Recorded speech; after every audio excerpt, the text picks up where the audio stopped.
Salam sejahtera untuk kita semua. Pelajaran Sekolah Sahabat dengan tema utama Misi Allah, Misi Saya. Pelajaran ke-7, Misi kepada sesama saya. Senin, 13 November. Metode dan respons Yesus. Kitab suci menyatakan kepada kita bahwa ahli Taurat itu datang untuk mencobai Yesus, tetapi Yesus tahu motifnya. Memang benar, Allah mengetahui kerinduan dan harapan hati kita lebih dari yang kita ketahui. Dan tentu saja, kita tidak mengetahui hati atau motif dari orang-orang yang bertanya kepada kita, bukan? Kadang orang-orang dari agama yang lain bertanya kepada kita tentang iman kita. Sebagai contoh, teman-teman kita bertanya kepada kita tentang keilahian Yesus. Contohnya, di mana dalam kitab suci yang menyatakan bahwa Yesus adalah Allah? Atau mengapa kalian mengatakan bahwa ada satu Allah di saat yang sama, ada 3 pribadi dalam Trinitas? Walaupun mungkin kelihatannya pertanyaan ini bersifat provokatif, namun perasaan hati untuk mengetahui tentang Yesus bisa saja jujur dan bisa menggambarkan sebuah kerinduan atau kekosongan yang dalam dari mereka tapi tidak berusaha sendiri untuk menemukannya. Yesus berkata, "Apa yang tertulis dalam hukum Taurat? Apa yang kau baca di sana?" Yesus mengarahkan pada sebuah aspek yang sangat penting dari sebuah pembelajaran. Gantinya hanya mendengarkan apa yang orang lain harus sampaikan kepada kita. Kita perlu untuk membaca kitab suci atau firman Allah untuk diri kita sendiri. Jawaban sudah ada di sana, dan Roh Kudus bekerja di dalam hati untuk meyakinkan kepada kita apa yang harus kita perbuat. Allah telah memberikan firman-Nya kepada kita. Di dalamnya, kita bisa menemukan semua kebenaran yang kita perlu tahu, yaitu tentang bagaimana kita harus hidup, tentang bagaimana kita memperlakukan orang lain, dan tentang bagaimana kita dapat memperoleh hidup yang kekal. Tentu saja, ada peran dari para pendeta dan guru, tetapi pada akhirnya, kita sendiri yang harus pergi kepada kitab suci untuk mencari kebenaran-kebenaran yang penting tersebut. Firman-Mu itu pelita bagi kakiku dan terang bagi jalanku.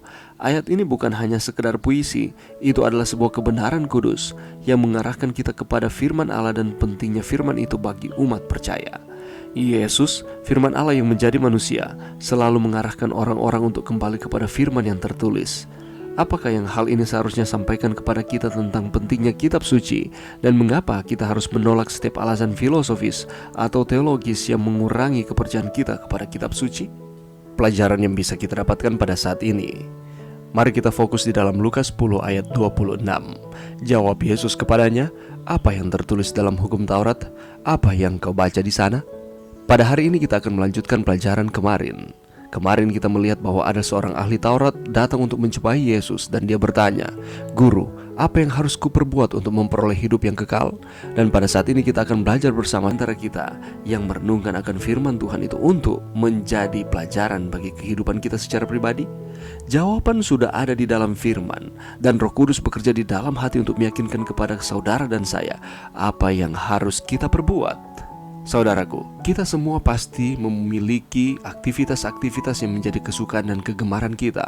Orang yang memiliki kesukaan atau kegemaran terhadap sesuatu, sesibuk apapun pasti berusaha menyediakan waktu untuk mengerjakan apa yang menjadi kesukaannya. Itulah sebabnya di dalam Mazmur 119 ayat 174 juga mengatakan, "Aku rindu kepada keselamatan daripadamu, ya Tuhan, dan Tauratmu menjadi kesukaanku." Oleh karena itu Yesus berkata, "Apa yang tertulis dalam hukum Taurat? Apa yang kau baca di sana?" Dia menanyakan ahli Taurat apakah dia membacakan firman Tuhan atau tidak. Oleh karena itu Mazmur Daud juga berkata, "Aku ditimpa kesesakan dan kesusahan, tetapi perintah-perintahmu menjadi kesukaanku."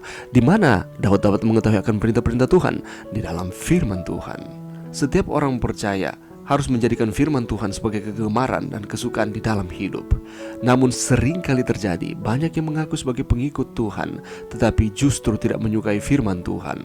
Mereka enggan menyediakan waktu membaca firman dan merenungkannya karena dianggap sangat membosankan dan menjenuhkan. Tetapi ketika tertimpa masalah, barulah mereka mengerti bahwa di dalam firman Tuhan terdapat ayat-ayat yang dapat menguatkan mereka yang cocok dengan situasi yang dialami. Kita harus memperhatikan firman Tuhan adalah kebutuhan utama orang percaya. Siapa orang percaya? Saudara dan saya. Sebab kita hidup bukan dari roti saja, tapi dari setiap firman Tuhan.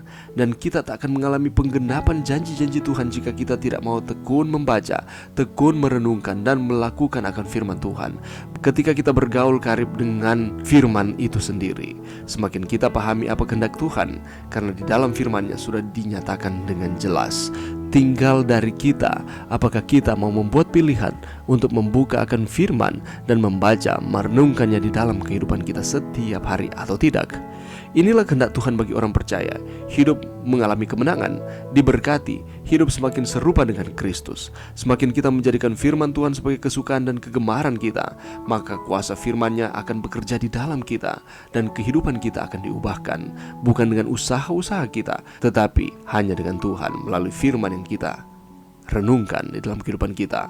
Mari kita mempelajari akan firman Tuhan, karena metode dan respons Yesus yang Dia gunakan adalah apa yang firman Tuhan katakan. Mari berdoa. Terima kasih Tuhan atas firman-Mu pada saat ini. Bantu kami Tuhan untuk dengan tekun mempelajari akan firman Tuhan setiap hari dalam kehidupan kami, sehingga kami akan terus dikuatkan, kami akan terus setia kepada Tuhan. Ini doa kami di dalam nama Yesus. Amin.